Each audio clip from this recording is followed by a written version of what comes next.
So, you did it. You built your first prototype. That is a huge, huge milestone. But you know, the real work, it really kicks in after you get that first wave of feedback.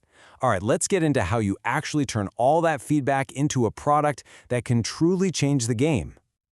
This is the question, right? Every single innovator faces this exact moment. You're staring at pages of notes, comments from users, strong opinions from your own team, and yeah, it can feel like a lot.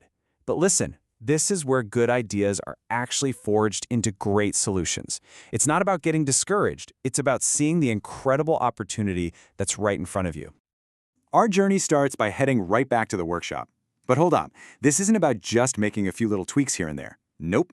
This is a phase of real creative adaptation. This is where we learn how to take all that raw feedback and turn it into some serious fuel for innovation.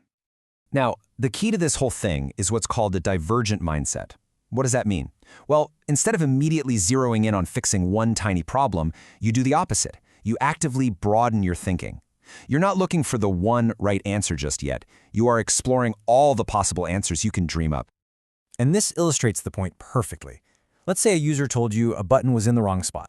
Okay, the simple, non-divergent fix is just to move the button. But a divergent approach asks bigger questions. Does this even need to be a button? Could we automate this function entirely? What if this whole screen was designed differently? See, you're exploring the entire landscape of what's possible. So what does this actually look like when you're doing it? It means being open to, well, everything. You might be modifying some existing features based on what you heard. Or you could be completely redesigning interfaces from scratch. You might even go so far as to rethink the absolute core functionalities of your product. Seriously, nothing is off the table at this stage. And that really gets to the heart of it, doesn't it? This workshop phase isn't just about fixing what's broken. It's about using feedback as a launchpad for genuine innovation, for finding those breakthrough solutions you never would have even considered at the very beginning. Okay, so once you've come up with all these new ideas and possibilities in the workshop, it is time to leave that nice, controlled space. It's time to step into the most important arena of all, the real world, where your users actually live and breathe. What's so fascinating here is the massive contrast this paints. Look, internal reviews, they happen in your office.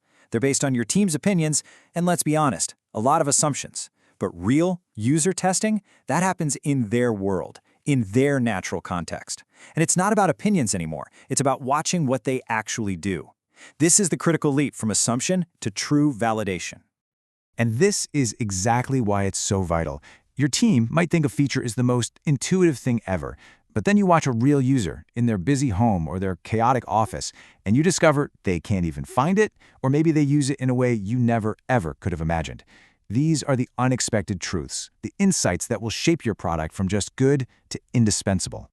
When you're out there observing, you're not just asking, so, do you like it? No way. You need to be a detective. First, watch their behavior. What do they actually do? Not just what they say they do. Second, look at usability. Where do they get stuck? Where do they slow down or seem to struggle? And finally, you have to gauge their emotional response. Do they look frustrated, delighted, confused? This is that rich qualitative data that a simple survey could never give you. And hey, just like back in the workshop, that divergent mindset applies to your testing methods too. Don't just rely on one approach. You could run formal usability sessions to watch someone use your prototype up close. You could use A/B tests to see which of two designs performs better. Or you could do field trials, just letting users live with your prototype for a while to get that deeper, real-world feedback. So we've got the workshop and we've got the real world. But the real magic here isn't in doing each step just once. The true power comes from understanding how they connect in a powerful, repeating cycle. This, right here, is the mantra. It's the core of the whole process. It's a powerful, continuous loop. You adapt the prototype in the workshop. You test it in the real world to uncover those truths. And then, you repeat. You bring those insights right back into the workshop. With every single cycle, your product gets stronger, more relevant, and more perfectly aligned with what your users actually need. And ultimately, that's what this is all about. This whole thing is a journey of discovery. It's a process built on the idea that the best ideas don't come from some lone genius in a lab. They come from a constant conversation with the very people you're trying to help. So the real question is the one right here on the screen. What unexpected truth is your next user just waiting to show you?